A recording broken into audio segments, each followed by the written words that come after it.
dispatched for a report of a possible structure fire at this location this afternoon. Crews arrived and found a house with flames coming from the roof space that was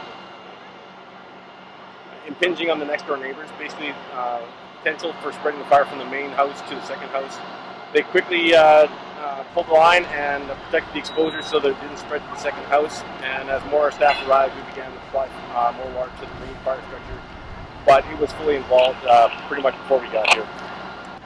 My information is that there was an adult and 2 children home. They did exit the building, went to the neighbor's house, and asked for help before fire crews arrived. I would say the house is going to be a total loss. So there's limited damage to the second house thanks to the actions of the first crew with what they chose to do. Their actions basically prevented the fire from spreading to the second house. There is damage to an air conditioning unit and some of the soffits and the siding, but it's minimal damage on the second house. Yes, emergency social services was called there. I believe they're on scene now and they're speaking with the homeowners and providing assistance.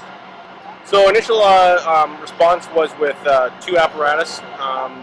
And then they quickly called for additional resources, and a 3rd apparatus was dispatched almost immediately.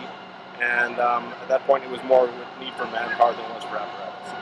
So whenever we go into a house fire or any kind of structure fire, there is products of combustion that are very carcinogenic. And over the course of exposures throughout a firefighter's career, they are at high risk of getting cancer. That's why we have presumptive cancer legislation across Canada. And so one of the minimal things we do is what we call gross decontamination. Whenever somebody is inside of a house fire where they're exposed to the products of combustion, we try and wash some of the soot and the char off of them so that we try and at least do some gross decontamination.